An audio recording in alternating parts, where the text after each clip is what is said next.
आपण पाहत आहात सत्याची बाजू मांडणारं हक्काचं न्यूज चॅनल M24 तास।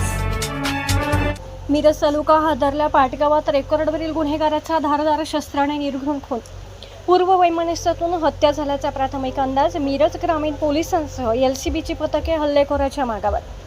सांगली जिल्ह्यातील खुनाचे सत्र थांबता थांबेना। मिरज तालुक्यातील सोनी पाटगाव येथे पोलिसांच्या रेकॉर्डवरील सराईत गुन्हेगाराचा धारदार शस्त्राने निर्घृणपणे खून करण्यात आल्याने खळबळ उडाली आहे।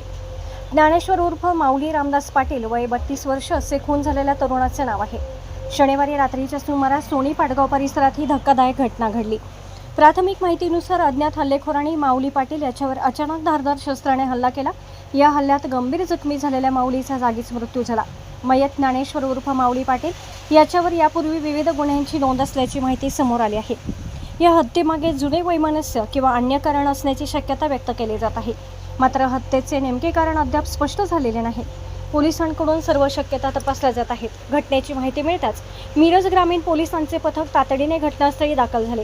पोलिसांनी घटनास्थळाचा पंचनामा करून मृतदेह महादेव ॲम्ब्युलन्स सर्व्हिसच्या माध्यमातून मिरज शासकीय रुग्णालयात शवविच्छेदनासाठी पाठवला। या प्रकरणाचा तपास सुरू असून मिरज ग्रामीण पोलीस आणि स्थानिक गुन्हे अन्वेषण शाखेची पथके अज्ञात हल्लेखोराच्या मागावर रवाना झाली आहेत।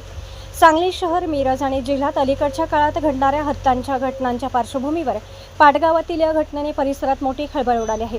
हल्लेखोर कोण, हत्या नेमकी कोणत्या कारणातून झाली, पूर्व वैमनस्य की आणखी काही कारण, या सर्व प्रश्नांची उत्तरे आता पोलिसांच्या तपासातून समोर येणार आहेत।